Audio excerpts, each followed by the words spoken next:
कृषि, एग्रीकल्चर या कृषि, एग्रीकल्चर या कृषि, खेती देखते हैं। बाबू लोग देखो खेती के बारे में समझो। ये सबसे उटपटांग चीज खेती का क्या है कि भारत की कुल जनसंख्या का लगभग 55% खेती में लगा है, लेकिन जो राष्ट्रीय आय में खेती का योगदान महज 15% है। इसका मतलब इस खेती में आदमी ज्यादा लगता है और कमाई कम होता है। अभी खेती में ना कुछ कॉमन होते हैं, कुछ मजदूर होते हैं जो मजदूरी करते हैं, कटिया के समय खेती में भी करते हैं, चले जाते हैं, तो 10% वो भी होते हैं, तो 55 से 65%। अब ये ऐसा क्यों है, आप गौर कीजिएगा कि कुछ आपको खेत में ना वो दिल्ली मुंबई काम करेगा या जहां भी रहेगा, लेकिन जब बुआई होगी तो 10 दिन के लिए गाँव चलाएगा, कटिया होगा तो 10 दिन के लिए गाँव चलाएगा। तो ये ना 10% ऐसे भी लोग हैं जो खेती को परमानेंट नहीं कर रहे हैं। आप देखिएगा, आप सब स्टूडेंट हैं, आप लोग में भी देखिएगा बहुत सारे पढ़ने आए हैं, आप खेती में नहीं गिनेंगे, लेकिन अभी गेहूं बोआ गया है, बहुत सारा बच्चा गेहूं बोने गया था, छठ में गया था तो कटिया भी कर लिया, लगले पराली वाली में आग लगा गेहूं भी बो दिया।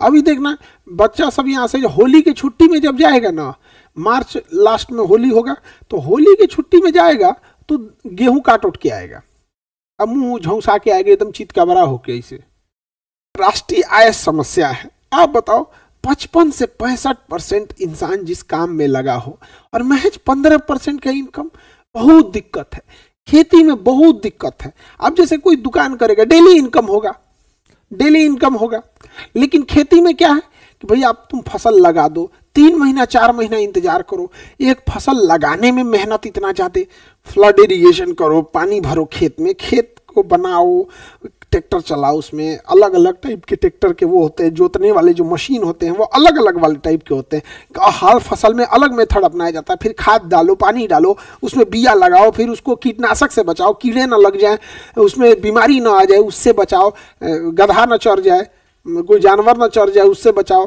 फिर कटिया का टाइम आएगा आग न लग जाए उससे बचाओ। सोच रहा कटिया के टाइम पे आग लग जाता है आग न लग जाए उससे बचाओ। उसके बाद से फिर उसको काटो, काटने के बाद फिर उसको प्रोसेस करो। जैसे गेहूं डायरेक्ट थोड़ी बेच सकते, उसको पटक के उसमें से गेहूं निकालना पड़ेगा, धान अलग निकालना पड़ेगा, बड़ी मेहनत है। ये सब करने के बाद जब आप बोने के टाइम पे आइएगा तो सबसे ज्यादा तकलीफ कब होता है किसानों को, जब उसकी फसल कटती है तो सस्ता हो जाता है, किसानों की स्थिति को सुधारने के लिए किसान कम से कम सालाना 12 से 15 लाख रुपया कमा ले। महीने का इनकम, मतलब अगर किसान साल भर में 12 लाख रुपया कमा रहा है ना, मतलब देखिए किसान कभी भी मंथली नहीं कमा सकता है, उसकी मजबूरी है, क्योंकि साल भर में 2 सीजन कमाएगा तो हर सीजन में उसे 6 लाख का इनकम होना चाहिए। हमारा तो उद्देश्य यही है कि 2 सीजन मिला के हर सीजन में किसान को 6 लाख मिले और किसान फॉर्च्यूनर पे घूमे, फॉर्च्यूनर पे, और वही धोती पहन के और वही पगड़ी बांध के गमछा और उस पे घूमे किसान वहां पर। तो अगर हम लोग किसान को सोचो, कल्पना करो, हम देश, भारत देश, हम लोग जिस देश में रह रहे हैं, जिस अन्नदाता ने गेहूं चावल उगाया, उसी किसान को हम 5 किलो राशन लेने के लिए लाइन में लगवा दिए। सोचो ये क्या हो रहा है, कितना दर्दनाक स्थिति है। जिस किसान ने फसल उगाया उसकी इतनी कमर तोड़ दी गई है कि वह राशन के लिए लाइन में लग रहा है। और ऐसे किसान हैं जो उस अनाज के भरोसे हैं। गांव में ऐसी भी गरीबी है जिसमें किसान के भरोसे है। सोचिए, किसान सम्मान निधि में उसे मंथ का केवल 500 रुपया मिल रहा है, सालाना 6000, 500 रुपया, महीना में 500 रुपया, जबकि एक 4th क्लास लेबर का एक दिन की मजदूरी है 500 रुपये, जबकि किसान सम्मान निधि के तहत सालाना, महीना का उसको 500 रुपया मिल रहा है। कल्पना करो, सोचो कि ऐसी स्थिति आ जाए जहां कोई शिक्षक पढ़ाए और फिर जाके अपने पढ़ने के लिए खड़ा हो जाए, हाँ जी पढ़ाइए। सोचिए कि क्या हाल होगा इस स्थिति में, आपका रिजल्ट कैसा होगा। भाई हम लोग अपनी पढ़ाई कंप्लीट कर लिए हैं, अब भी हम लोग पढ़ते हैं तो वो हम अपडेट होने के लिए पढ़ते हैं कि कोई चीज, नई चीजें तो नहीं ना जुड़ गई, इसलिए नहीं पढ़ते हैं लोग कि पढ़ाना क्या है। लेकिन कल्पना करो यही हाल हुआ है किसानों के साथ। बेचारा खेती करने के बाद राशन के उसमें लगता है, उसमें दुनिया में सबसे बड़ा अगर कलेजा किसी का होता है तो किसान का होता है। किसान का है। किसी पूरे भारत में कोई व्यापारी ऐसा जो अपने दुकान में ताला ना लगाए? किसी का 4 व्हीलर का शोरूम है तो रात में शटर बंद करके जाओ, बैंक में है तो ताला बंद करके जाओ। कोई है पूरे भारत में कहते हैं अपनी जो तुम्हारी कमाई है उसको खुले में छोड़ के दिखाओ, चाहे अंबानी हो, अडानी हो, टाटा हो, कोई भी हो, सब ताला मार के आते हैं। एक किसान ही है जो अपनी फसल खेत में खुले आसमान के नीचे छोड़ के आता है और कलेजा सीने तान के रहता है यहाँ पर। वो उतना किसी के पास इतना हिम्मत नहीं होगा जो अपना पूरा कमाई खुले आसमान के नीचे छोड़ के दिखा दे, कोई नहीं होगा। और सबसे दुर्दशा उसी किसान का है यहाँ पर। तो जिस दिन समझो भारत में अगर डेवलप करना है तो 65%, 55 से 65% तो किसान है। इन किसानों के लिए अगर अच्छी व्यवस्था हो गई तो टेंशन खत्म। समझ में आ गया कि नहीं आ गया? कुछ हम लोग ज्यादा डिमांड ही नहीं करते हैं। किसान को हम ही नहीं कर रहे मंथली वो 1 लाख कमा सके, क्योंकि खेती में कभी मंथली इनकम नहीं होगा। समझ में आ रहा है कि नहीं आ रहा? तो वो एक सीजन में 6 लाख कमा ले, अगले सीजन में 6 लाख कमा ले। लेकिन दुर्भाग्य जानते हो, आज के समय में मेजॉरिटी किसान साल भर में दोनों फसल जब बेचते हैं कुल मिला के उनको 70 से 80 हजार मिलता है। गेहूं की कटिया, अभी धान की कटिया हुई है, बेचेगा तो उसको कुल पैसा आएगा 50 हजार। उसमें से अब खाद पानी ट्रैक्टर वाला व्यापारी को सब जोड़ जाड़ के देखा तो कितना बचा? तो 25 से 30 हजार रुपया बचा। तो एक सीजन में उसको 25 से 30 हजार बचा। अब वो गेहूं बोएगा, अब वो जो 25-30 हजार है ना, अब उसमें से वो गेहूं खरीद के लाएगा, उसमें फर्टिलाइजर खाद खरीद के लाएगा, अब वो बेचेगा। और जब गेहूं कटेगा ना, भले उसको 50-60 हजार रुपया आए, लेकिन गेहूं का बिया, खाद, पानी, ये सब दवाई, कीटनाशक, ये सब मिल के फिर उसको 25 से 30 हजार आएगा। यानी एक सीजन में किसान बेचारा 30 हजार रुपया प्रॉफिट पे जा रहा है, 25 से 30, यानी सालाना किसान की इनकम महज 60 हजार रुपया बच गई है। कितना दुर्दशा है। मंथली सोच के देख रहे हो 12 हजार रुपया, 50 से 60 हजार रुपया सालाना आ गया है। ये है किसानों की दुर्दशा। अब उसके कई रीजन भी है, कुछ तो ढांचागत रीजन है और कुछ 25 हजार भी नहीं बचता है सर खेत में। बिल्कुल आप सही कह रहे हैं बाबू, हम तो मतलब थोड़ी मर्यादा का ध्यान रखते हुए भी 30 हजार बोल दिए हैं, लेकिन हकीकत यही है कि उसको 25 हजार भी नहीं बचता है। चलिए तो अब हम समझते हैं इसमें कुछ रीजन क्या है जो किसान गलती करते हैं, वहां से जो ढांचागत गलती होती है वहां से हम लोग एक ही करके समझते हैं। देखिए, पहली तो किसान जो गलती करते हैं वो टेक्नोलॉजी लेकर ही काम नहीं कर रहे होते हैं, टेक्नोलॉजी से वो बहुत दूर हैं किसान। दूसरा, खेत का साइज बहुत छोटा है। देखिए, जब भी आप प्रकृति पर निर्भर होते हैं, जब भी आप किस पर निर्भर होंगे, प्रकृति पर निर्भर होंगे, तो आपका खेत का साइज बड़ा होना चाहिए। सपोज कीजिए कि आपके घर के नीचे से कोयला निकल जाए और घर है आपका 2 कट्ठा में, तो कितना कोयला होगा आपके पास? बहुत कम। लेकिन अगर वही 100 एकड़ है तो ज्यादा हो जाएगा। तो भारतीय किसानों में 2 सबसे बड़ी समस्या, एक उनके पास खेत के साइज बहुत छोटे हैं। जब खेत का साइज छोटा रहेगा, सीमांत किसान रहेंगे, तो ना वो अपना ट्रैक्टर रखेंगे, ना ही वो बड़ी मशीनरी रखेंगे, ज्यादा नहीं रखेंगे। अब आप ही बताओ बाबू, आपको डेली नहीं जाना, डेली एक जगह से दूसरी जगह नहीं जाना होता है, तो आप ऑटो करते हैं, चले आते हैं। कल आपका जॉब लग जाएगा, आप किसी एरिया में एसपी होंगे, कोई डीएम होगा, कोई एसडीएम होगा, कोई डीएसपी होगा, कोई दरोगा होगा, दिन भर में उसको 20 बार इधर से इधर, इधर से उधर करना है, तो आप क्या ऑटो रिजर्व करके जा पाइएगा? सरकार कहती नहीं भैया, इसको दिन भर इधर से उधर जाना, इसको अपना गाड़ी दो। उसी तरह किसान जो होता है, अगर उसके पास बड़ा खेत है तो अपना ट्रैक्टर, अपना सब कुछ रखेगा। समझ में आ गया कि नहीं आ गया? इस वजह से वो थोड़ा सा प्रॉफिट में आएगा। तो खेत का साइज छोटा होना। दूसरा, टेक्नोलॉजी से बेचारों को दूर दूर तक लेना देना नहीं है। हम लोग जो खेती करते हैं उस खेती का नाम है जीवन निर्वहन खेती। हम खेती केवल जीवन जीने के लिए करते हैं कि चलो ना गेहूं बो दो, धान बो दो, कुछ आएगा, घर द्वार चलते रहेगा, और 2 गाय या भैंस रख लेंगे तो थोड़ा सा इनकम हो जाएगा। तो हम लोग पहला तो जीवन निर्वहन खेती करते हैं। समझ में आ गया? तो हमारे यहाँ पहला खेती कौन सा हो गया भैया? जीवन निर्वहन। जीवन निर्वहन। अब निर्वहन, अब ये खेती तो आपने कमाने के लिए किया ही नहीं, इसका नाम है जीवन निर्वहन खेती। ये बस जिंदगी जीने के लिए कर रहे हैं, एक सीजन में 25-30 हजार आ जाएगा, हो जाएगा, काम खत्म हो जाएगा। यहाँ पे जीवन निर्वहन खेती है ये। कुछ किसान इसी जीवन निर्वहन खेती में अपने साथ कुछ जानवर पाल लेते हैं, थोड़ा प्रॉफिट दे देता है जानवर में, लेकिन याद रखिएगा अगर कोई गाय या भैंस गाय पाले हैं और अगर वो 10 लीटर से कम दूध दे रही है तो ओवरऑल आप खर्चा निकालिएगा तो जीरो प्रॉफिट जीरो लॉस पे आएंगे। क्योंकि अगर कोई गाय 10 लीटर दूध दे रही है ना तो केवल 3 महीने ही वो 10 लीटर दूध दे पाएगी, क्योंकि फिर वो घटते जाएगा। 3 महीने के बाद ना वो घटेगा, 10 लीटर से 8 लीटर पे आ जाएंगे, 6 लीटर पे आएंगे, 5 लीटर पे आएंगे। तो ऐसा नहीं है ना कि कोई गाय हो गए भैंस हो गए सालों भर सेम दूध देती है, लेकिन सालों भर सेम खाएगी। खाना तो उसको 3 टाइम खाना है, 2 टाइम खाएंगे, उसको तो देना ही देना है खाना उसको। तो 10 लीटर से कम अगर कोई दूध देती है गाय तो आप समझ जाइए कि गई घाटा में वहां पर। लेकिन होता क्या है ना कि वो धीरे धीरे इनकम आते रहता है, पता नहीं चलता है। किसान लोग के पास गांव में क्या है, उसको खिलाने के लिए घास पत्ती भूसा ये इजीली मिल जाता है, तो उसको लगता है अरे भैया सस्ता मिला चलो यहीं से करते रहे, आप उसी में उलझ के रह जाता है वहां पर।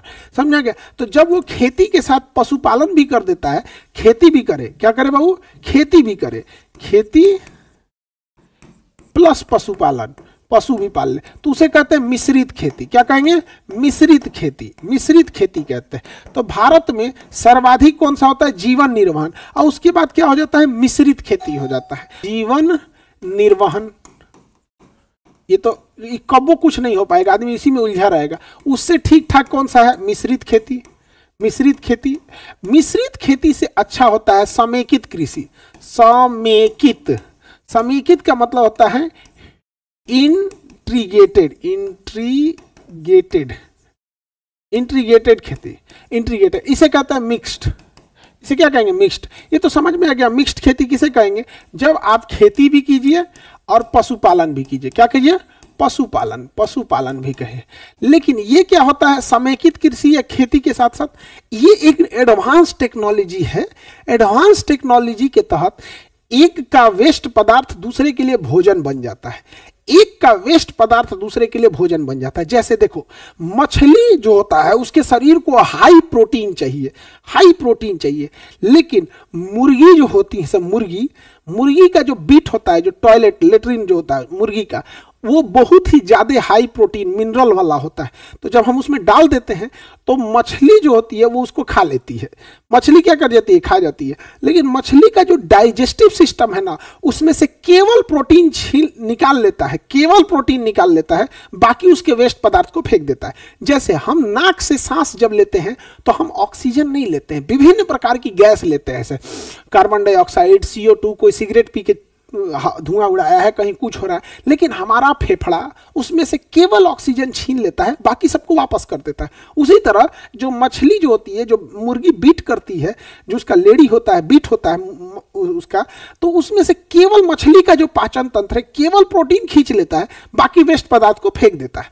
तो समेकित कृषि ऐसे ही होती है। जैसे आप देखिए यहां पर हम समेकित खेती में क्या कर सकते हैं? मुर्गी पालन। कौन सा? मुर्गी, मुर्गी, मुर्गी, बत्तख,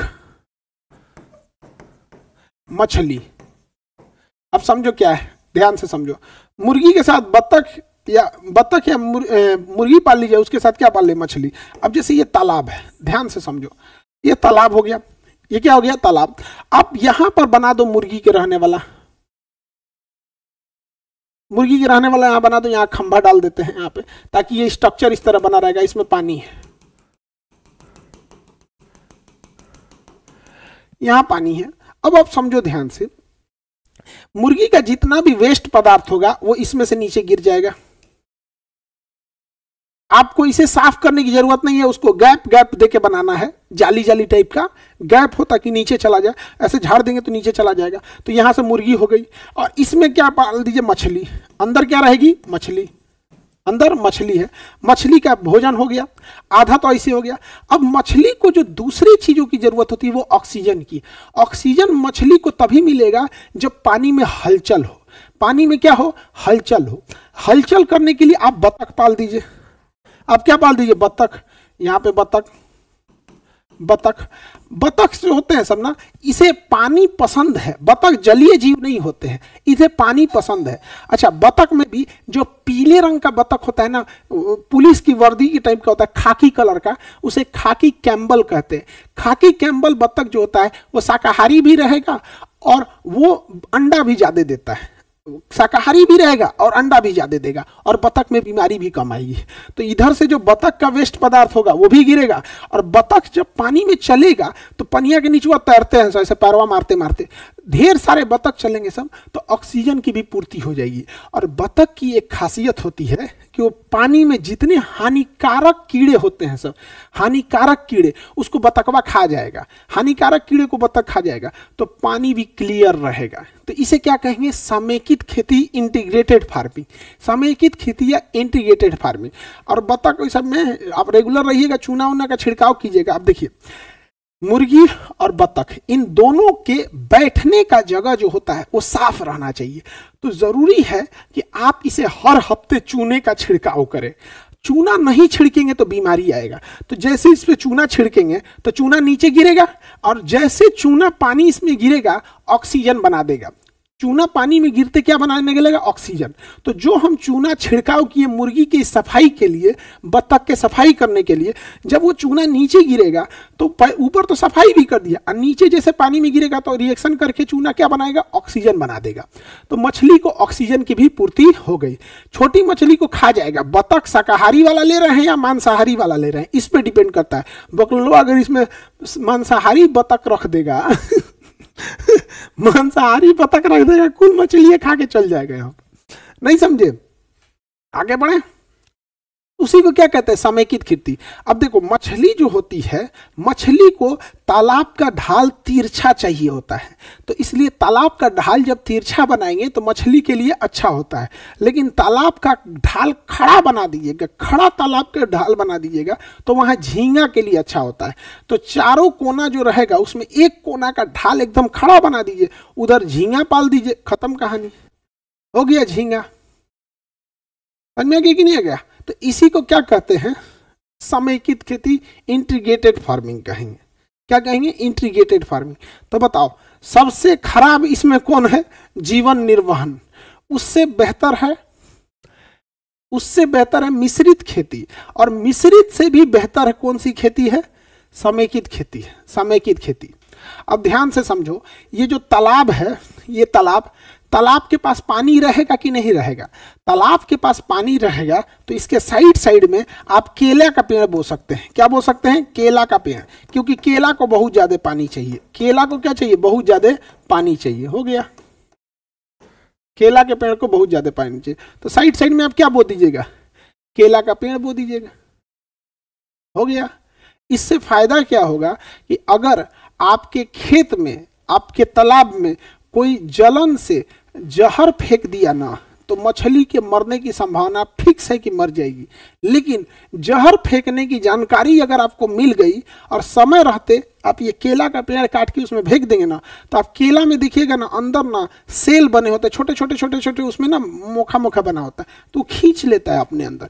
तो जहर के प्रभाव को 50% कम कर देगा अगर केला के डंठल को छोटा छोटा छोटा छोटा काट के अगर उसमें फेंक देते हैं तो। हालांकि बहुत कम चांसेज होता है। यहाँ सोच रहा आदमी को जहर खिया दो तो बच ही नहीं पाता, जिसके पास बुद्धि, हाथ पैर, दिमाग सब कुछ है, तो मछली कहाँ बचेगी? यही सब चीजें ना गांव में सबसे खराब लगती है, सबसे खराब लगती है। सर राजस्थान में ये नहीं हो सकता? बिल्कुल हो सकता है राजस्थान में, बशर्ते, सुनिए ध्यान से, राजस्थान में करने के लिए तालाब जब आप खोदिएगा, तो जब आप तालाब खोदिएगा ना राजस्थान में, तो तालाब के नीचे प्लास्टिक बिछाइएगा, मोटा प्लास्टिक बिछाना पड़ेगा आपको तालाब के नीचे, ताकि पानी नीचे ना जा सके। इससे फायदा ये होता है, कोई भी मछली पालता है तो तालाब के नीचे प्लास्टिक बिछाना पड़ेगा, क्योंकि मिट्टी से गंदगी और कीटाणु भी आते हैं सब, जिससे मछली खराब हो जाती है, तो प्लास्टिक बिछाना पड़ता है। तो राजस्थान में भी बिछाएंगे, और इवन अगर आपको मछली पालन करना है तो उसमें भी डालना पड़ेगा, उसका एक अलग प्लास्टिक आता है, तालाब के लिए अलग जियो फाइबर आता है, उसका अलग नाम होता है। समझ में आ गया? तो राजस्थान में भी कर सकते हैं ये चीजें। तो इंटीग्रेटेड फार्मिंग। अब जैसे धान का खेत है, जब धान बड़ा हो जाए, 1-1.5 महीना का धान हो जाए, मजबूत हो जाए, तो धान के खेत में आप बतख छोड़ दीजिए। धान के खेत में आप क्या छोड़ सकते हैं? बतख छोड़ सकते हैं। तो धान के जितने कीटाणु होंगे, कीड़े मकोड़े, बतखवा खा जाएगा। उसमें आप छोटी वाली मछली छोड़ देंगे, क्योंकि मछली की वैरायटी पे भी डिपेंड होता है। कुछ मछली 1.5 साल में बड़ी होती हैं, कुछ मछलियां 6 महीने में ही बड़ी हो जाती हैं, एक छोटी साइज की मछली होती है वो 2 महीने में ही बड़ी हो जाती है। जबकि धान के खेत में प्रॉपर 2 महीना पानी लगा होना चाहिए। आपने जो धान की खेती की है, अगर प्रॉपर 2 महीना धान की खेत में पानी नहीं है ना, तो आपका धान बर्बाद हो जाएगा। ये देख रहे हो, ये अमीर सब खेती करता है, ये सब देख रहे हैं फुहारा लगा के। यहाँ किसान के घर में पानी टंकी नहीं है, वो नल से चला के कर रहा है। तो देखो तो ये तो किसानों को नया झुंझुना थमा रहा है कि ऐसा एगो ना ड्रिप इरिगेशन का एगो मोटर लगा दीजिएगा, पूरा चारों ओर पानी फेंकेगा। वाह वाह रे बबुआ वाह। हाँ देख रहे हैं, ये पैसा कहाँ से आएगा किसान के पास? रतिया को मोटर वोटर खोल के लेके भाग जाएगा, सब कूल पाइप लेके चल जाएगा सब। बताइए, ये किसान को और गरीब करने की व्यवस्था है ये। मतलब किसान को गरीब से अगर भिखारी बनाना है तो उसको ये वाला व्यवस्था दे दीजिए, और वो बेचारा बर्बाद हो जाएगा। यहाँ पे इसमें पैसा लगता है भाई। ये किसी का बाग बगीचा है तो कर रहा है, समझ में आ रहा है। जहाँ बारिश उरिश उतना नहीं है वो समझ में आ रहा है। वहाँ पे इतना बड़ा, अच्छा बड़ा किसान है तब ठीक है, समझ आ गया कि नहीं आ गया? ड्रिप लाइन है एगो, ये और खतरनाक विधि है। एगो मल्चिंग सिस्टम है, मल्चिंग सिस्टम में भी इसके कुछ अच्छाइयाँ हैं, कुछ खराबियाँ हैं।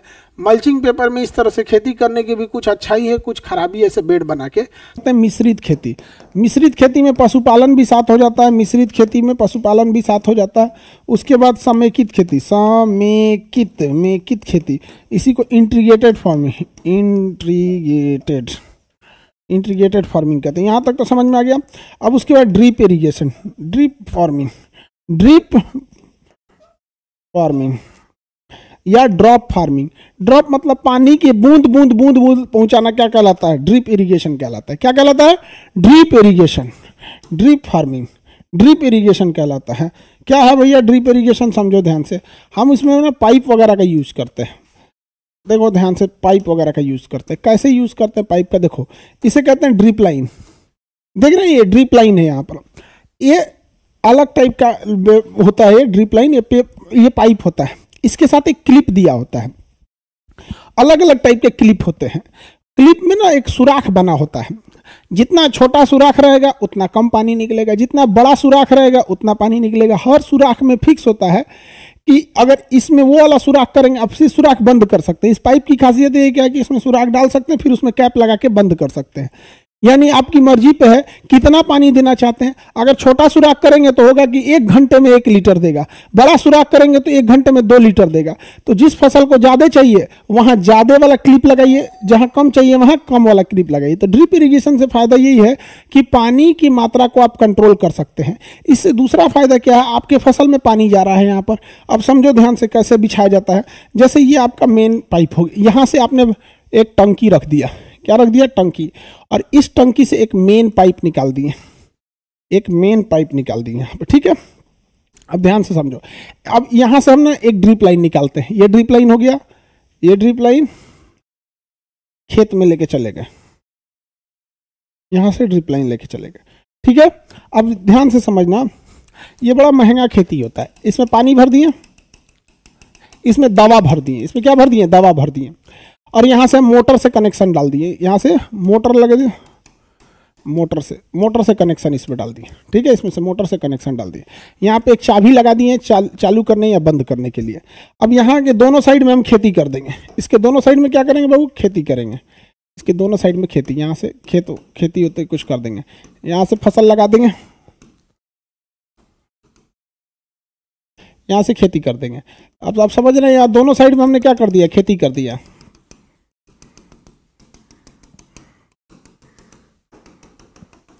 अब कोई चीज का पौधा लगा दिया, लाइन से केला का पौधा लगा दिया, कुछ भी लगा दिया। तो इससे फायदा क्या है कि जिन जगहों पे पानी की कमी है वहां पानी बच गया, और अगर अगल बगल की जमीन नहीं भीगेगी तो घास भूस भी नहीं निकलेगा। घास का या जंगली पौधे निकल जाते हैं तो उसे खरपतवार कहते हैं। ये पानी भी सोखते हैं, खाद वगैरह भी सोख लेते हैं, और इन ससुरों पे अगर कोई बीमारी आई तो वो बीमारी आपके मेन फसल पे भी चली जाएगी। इससे फायदा ही है। इसका सबसे ज्यादा फायदा क्या होता है कि अगर आपको सपोज कीजिए कि दवाई का छिड़काव करना है तो कुछ नहीं करना है, आप वो दवाई लाइए, और उस दवाई को इसमें डाल दीजिए। इसमें आपने दवाई मिला दी है और यहां से इस चाबी को खोल दीजिए, तो पानी के साथ साथ क्या चला जाएगा, दवा भी चला जाएगा। इसमें मिला दीजिए, दवा मिला दीजिए। यहां पे समझ में आ गया कि नहीं आ गया? किसी को दिक्कत? आप चाहते हैं बस यहां तक दवा जाए तो यहां बंद कर दीजिए, उसमें बंद करने वाला चाबी देता है, यहां बंद कर दीजिए। यहां बंद कर देंगे तो इसमें पानी नहीं जाएगा, अभी केवल दवा और पानी इसमें जाएगा, इसमें पानी नहीं जाएगा। अब आप चाहते हैं कि इसमें केवल पानी डालना है, दवा नहीं, तो आप दवा बंद कर दीजिए और यहां से इसका चैनल खोल दीजिए, यहां से चैनल खोल दीजिए, अब सब में पानी जाएगा। तो ये क्या है ना कि आप A to Z कंट्रोल कर सकते हैं। समझिए कि आपके खेत में ना पाइपलाइन बिछा देगा और ये ना फ्लेक्सिबल होता है, इसको उखाड़ के लेके चलिए, घर लेके चलिए। बड़ी महंगा प्रोसेस है ये सबके बस का नहीं है। जहां पानी कम है वहां पर ड्रिप इरिगेशन सक्सेस है, ड्रिप इरिगेशन सक्सेस है। समझ में आ गया कि नहीं आ गया? पानी वगैरह का कमी, जैसे महाराष्ट्र साउथ इंडिया में पानी की कमी है, वहां ड्रिप इरिगेशन फर्स्ट क्लास है। इसे ड्रिप लाइन कहते हैं। ड्रिप लाइन ये कंट्रोल हो सकता है। जैसे फूलों की खेती करनी है तो फूलों की खेती में प्रॉपर दवा चली जाएगी ड्रिप लाइन से। आप बताइए ड्रिप लाइन से। अच्छा, ड्रिप लाइन का फायदा कब है? जब हम इस पे खेती किए, समझ में, इसको हम चादर से अगर ढक दे बाबू, चादर से ढक दे, देखो ड्रिप लाइन में किसे ढक दे, चादर से ढक दे, तो इससे फायदा जानते हैं क्या होगा? कि जो पानी गया वो भाप बन के नहीं उठेगा, जो पानी गया है ना वो भाप बन के नहीं उठेगा। अगर हम इसको चादर से इसे ढक दे, देखो चादर से ढक दे, तो इससे फायदा क्या होगा? कि जो पानी गया है वो अंदर गया है, तो उसी को कहेंगे मल्चिंग। देखिए अब आप ध्यान से देखिएगा तो आपको इस पे एक उभार नजर आएगा, ये उठा हुआ नजर आ रहा होगा, दिख रहा है? देखिए लग रहा है कि इसके अंदर एक पाइप गया है। पेपर बहुत हल्का होता है, ये पेपर नहीं होता, प्लास्टिक होता है। पेपर नहीं होता, एक प्लास्टिक होता है, इसको बिछा दिया जाता है, इसमें होल होता नहीं है, इसको छेद को गर्म करके दाग दिया जाता है। एक लोहे का ऐसा रॉड लिया जाता है और इसमें छड़ बांध दिया जाता है। इसको आग में रखिएगा तो ये लाल हो जाएगा, आग में रखेंगे तो क्या हो जाएगा? लाल हो जाएगा। और यहाँ एगो लकड़ी का बेंट लगा दीजिए, हाथों लाल हो जाएगा। बेंट लगा दीजिए पकड़ने के लिए, तो ये लाल हो गया। अब बताओ इसको गर्म करेंगे तो लाल हो जाएगा। इसी को लेके किसान जहां तहां सटाते जाता है, जहां जहां करना है सटाते जाता है, ऐसे ऐसे ऐसे, तो भोंका हो जाता है। Do you understand what is भोंका? भोंका, large size of hole is known as भोंका। समझ में आ गया नहीं? और बड़का हो जाएगा बिलमोक। समझ में आ गया? तो इसमें क्या करना है? भोंका भोंका बना देना है, तो दाग के उसको रॉड से दाग के भोंका बना देना है। तो इधर भोंका बना दिया यहाँ जहां तहां। अब जो आपको फसल बोना है, उस फसल को बोने से पहले ये सब में ड्रिप लाइन है। बताओ बाबू, सब में ड्रिप लाइन है कि नहीं है? बताओ, सब में ड्रिप लाइन है।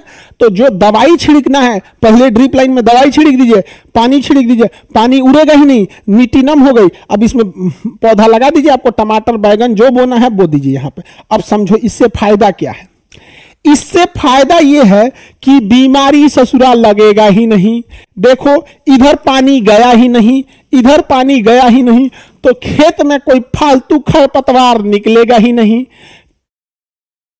सर इसमें ट्रैक्टर कैसे चलेगा? अरे भैया अभी में ट्रैक्टर कैसे चलाएगा? इसको पहले ही ट्रैक्टर चला के, इसे बेड बोला जाता है। क्या बोला जाता है? बेड। क्या बोला जाता है? बेड। बिछौना, सूतने वाला बेड नहीं, फसल का बेड। ट्रैक्टर से बेड बना लिया जाता है। बेड की मिट्टी को ट्रैक्टर जोत के इसको भुरभुरा कर देता है, बेड बना देता है। बेड के ऊपर ड्रिप लाइन बिछा के मल्चिंग रख देते हैं, उसको दाग देते हैं ऐसे ऐसे, दाग के छेदा कर दिया, अब इसमें रख दिया।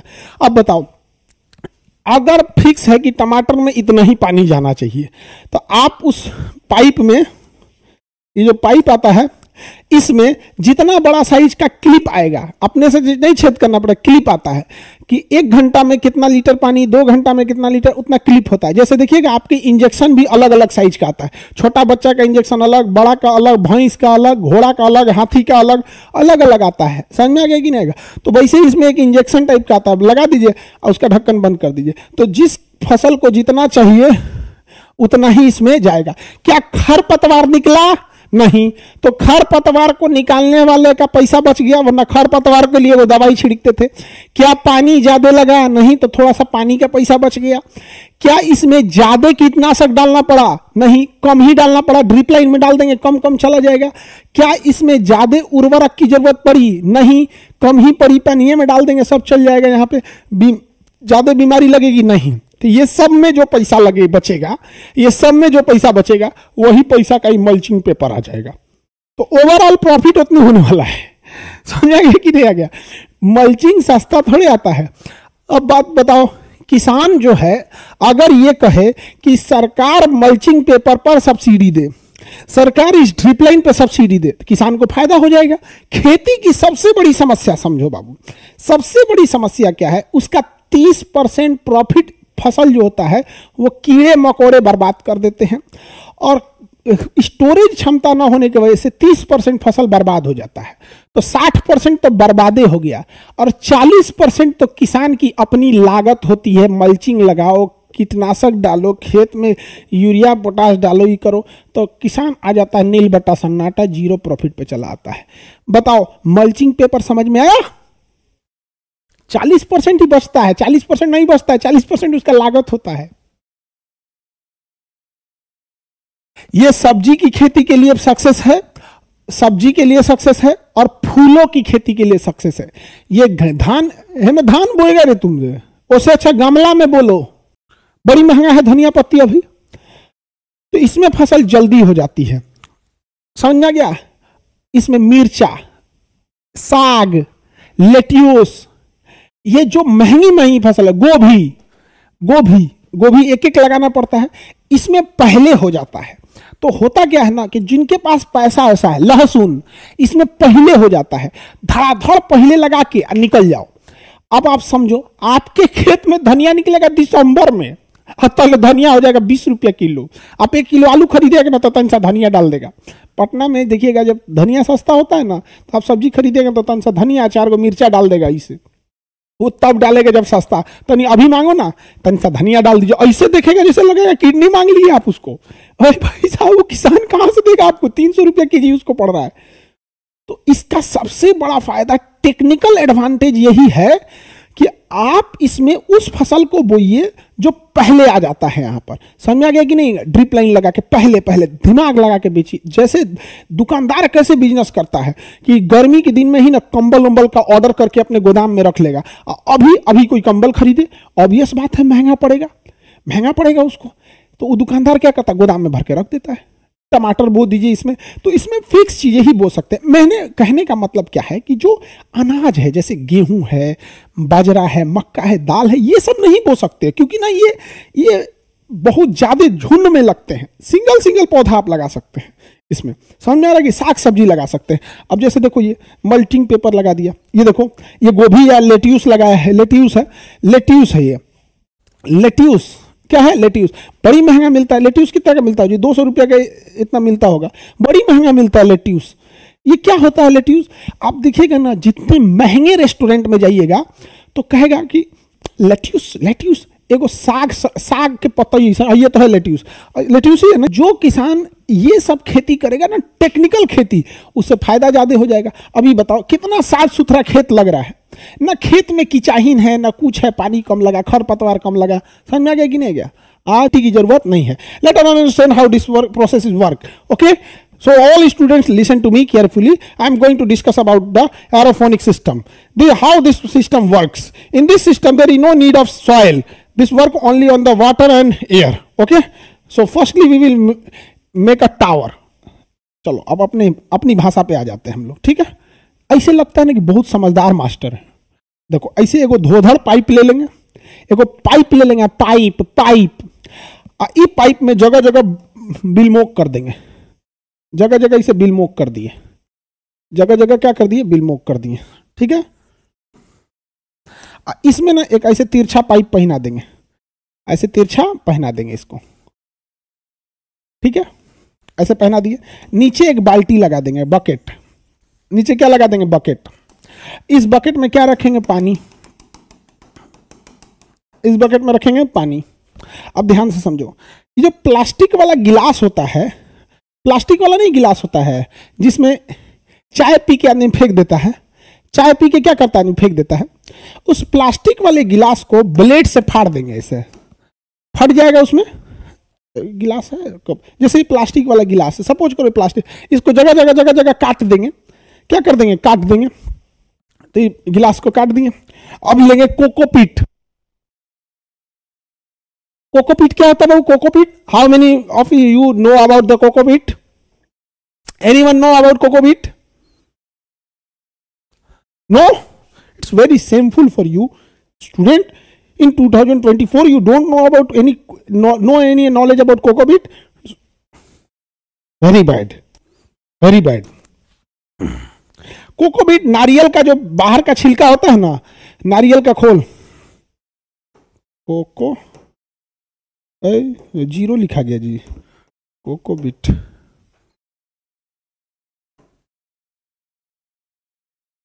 ये देखो नारियल का बुरादा, इसको कोकोपीट कहते हैं. क्या कहते हैं? कोकोपीट. नारियल का ये होता है कोकोपीट. नारियल का छिलका से बनता है. ये किससे बनता है? नारियल के छिलका से. नारियल का छिलका जिसे हम लोग फेंक देते हैं फालतू समझ के, उसके कोकोपीट बनता है. परलाइट, परलाइट, अरे परलाइट ये रहा. ये पत्थर के दाना जैसा रहता है कुछ, ये पानी को थोड़ा सा भुरभुरा बनाता है. ये पत्थर के दाना की तरह होता है, इसको परलाइट बोलते हैं. कोकोपीट और परलाइट. चलो हम तुम सब लोग को सिखाते हैं कैसे बनता है. Where is go, this is cocopeat. Cocopeat देखिए, आप सबको पता है कि नारियल का ये बाहरी छिलका ये किसी काम का नहीं होता, हम लोग फेंक देते हैं. हम लोग क्या करते हैं? फेंक देते हैं. इसको क्रशर मशीन में डाल के क्या बना देता है? कोकोपीट. इसको पीस पीस के क्या बना देगा? कोकोपीट. इसकी सबसे बड़ी खासियत क्या है? यह पानी बहुत सोखता है. पानी बहुत सोखता है. पानी बहुत सोखता है. अब जब हम ले लिए कोकोपीट, ध्यान से समझो, कोकोपीट में क्या मिला लेंगे? परलाइट. क्या मिला देंगे? परलाइट. 30% परलाइट मिला दिया जाता है. परलाइट एक पत्थर की तरह होता है, बीच में एक गैप बना देता है ताकि पानी के साथ साथ हवा भी जा सके. ये पत्थर की तरह होता है, गलता नहीं है. परलाइट नहीं गलता है. परलाइट गलेगा नहीं. तो बताओ ये क्या चीज है? कोकोपीट और परलाइट. कोकोपीट और परलाइट. सर इंग्लिश में समझाइए. Okay, the picture in the board you are seeing this is a mixture of cocopeat and perlite. Cocopeat can absorb water and perlite will make this very hollow system in which air can intake. Okay? चलो ध्यान से, ढेर मत होशियार बनो लोग, वापस आ जाओ अपन भाषा पे, देहाती भाषा पे. अब हम क्या लिए हैं बाबू लोग, इधर समझो. All boys listen to me, all girls look at the board. हम ये जो कप लिए उसमें हम क्या बना दिए? एक कप लिए, उसमें हम बना दिए भोंका. जगह जगह हम क्या कर दिए? होल कर दिए. जगह जगह क्या कर दिए? होल कर दिए. अब इसमें क्या रखेंगे? परलाइट, कोकोपीट और परलाइट का मिक्सचर. कोकोपीट और परलाइट का मिक्सचर. इसमें क्या रखेंगे बाबू? कोकोपीट और परलाइट का मिक्सचर. एक मुट्ठी से भर देंगे. इसमें भर दिए कोकोपीट और परलाइट का मिक्सचर भर दिए, और इसी में डाल देंगे बिया. इसमें क्या डाल देंगे? बिया, जिस फसल को लगाना है. और उस कप को इसमें लगा देंगे. लो, उस कप को इसमें लगा दिए. कप को इसमें लगा दिया.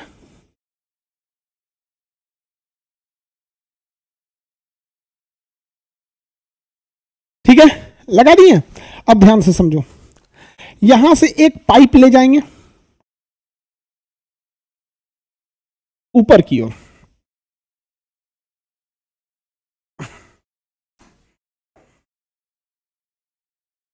एक ऊपर की ओर पाइप ले जाएंगे, और यहां एक ठो मोटर लगा देंगे. क्या लगा देंगे? मोटर. जो कूलर में लगा होता है 250 रुपये का मिलता है.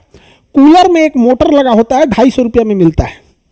ये मोटर क्या करेगा बताओ? ये कूलर में जो मोटर लगा होता है वो क्या करेगा?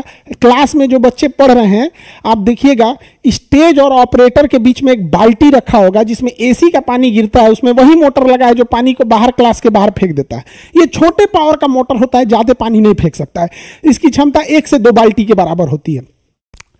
कितना पौधा आ गया? सारा पानी इसमें. अच्छा, मोटर कॉमन लगा सकते हैं, 2 पौधे का एगो कॉमन मोटर लगा देंगे, पानी चला जाएगा ऊपर. देखो कितना अच्छा हो गया. अब देखो और कितना अच्छा हो गया यहां पर. लो बाबू, तुम कहते हो कि एगो पौधा के लिए लो देखो, देख लो गधा, तुम्हारा जमीन पे खेती करता तो कितना कर देता? जमीन पे खेती करता तो कितना कर देते बताओ? इतना खेत में कितना कर देते? आप देखो कितने लाइन का लगाया है, क्या तल्ला है? 1 2 3 4 5 6 7 8 9 10 11 12, 13, 14, 15, 16, 17, मान के चलो 20 तल्ला का है सब। आप 20 तल्ला का बना लेना। कितने फ्लोर का बना लेना है? 20 फ्लोर का। अब जरा सोचो, अगर तुम्हारे पास 1 एकड़ जमीन है, 1 एकड़ जमीन है, तो तुम अगर उसमें खेती करोगे तो केवल 1 एकड़ करोगे। लेकिन अगर तुम उसमें एरोफोनिक टावर लगा देते हो तो 1 एकड़ गुणे 20 बराबर तुम्हारा वही खेत हो गया 20 एकड़ का।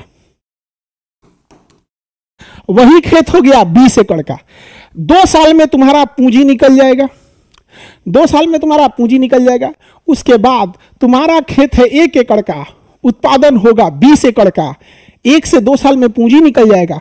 इसमें केवल वही फसल बो जो सीजन से पहले निकल सकता है। टावर अगर मजबूत बनाए तो पत्ता गोभी भी बो सकते हो, फूल गोभी भी बो सकते हो। टावर वाले के मत उलट जाए। तो जब आप बनाइएगा तो उसी हिसाब से बनाइएगा। धनिया पत्ती बोना है तो हल्का टावर चलेगा। इसमें साग सब्जी सबको लगा सकते हो। 1 एकड़ में 20 एकड़ बना दिए। अब बताओ तुम्हें फायदा है कि नहीं? तुम्हारे अगर 20 एकड़ जमीन खरीदने जाओगे, 20 एकड़ जमीन खरीदने जाओगे, मान के चलो तुम्हारे पास 1 एकड़ जमीन है, चाहते हो 20 एकड़ हो जाए, तो एक्स्ट्रा में 19 एकड़ खरीदोगे ना जी। तो 20 एकड़ जमीन महंगा पड़ेगा या ये सेटअप महंगा पड़ेगा? ये ज्यादा सस्ता पड़ेगा 20 एकड़ जमीन की तुलना में। और भी सुनो, तुम बंजर जमीन खरीदो जहां ससुरा कोई नहीं पूछता है, बलुअठ जमीन, पथरीला जमीन जहां कोई नहीं पूछता है, जिसकी जमीन कौड़ी के भाव होती है, कोना में खरीद लो जिसका कोई मतलब नहीं है। क्योंकि न तुम्हें मिट्टी से मतलब है, न तुम्हें वहां की हवा से मतलब है। और इसके अंदर मशीन लगा के इसका पीएच जांच कर सकते हो। खेतवा में पीएच जांच करोगे, इन्ने का पीएच अलग, उन्ने का पीएच अलग, चलो बाढ़ आ जाएगा कुल पीएच बराबर कर देगा। इसमें तुम पीएच कंट्रोल कर सकते हो, ह्यूमिडिटी कंट्रोल कर सकते हो। कीड़े मकोड़े आएंगे ही नहीं यहाँ पर। अगर कीड़े मकोड़े आ रहे हैं तो इंसेक्ट, एक तो ना येलो कलर का आता है, इंसेक्ट ट्रैप होता है, समझा कि नहीं? उसको क्या बोलते हैं? Sticky trap. Sticky trap, sticky trap होता है। Sticky sticky trap, trap, sticky trap for insect. देखो ये होता है, ये पीला और इस कलर का होता है। इस पे बांध दो, खेत में चिपका दो, सारे कीड़े मकोड़े इसी पे आके चिपक जाएंगे सब। जितने कीड़े मकोड़े देख रहे हो इस पे आके चिपक जाएंगे सब। स्टिकी ट्रैप आता है। लो,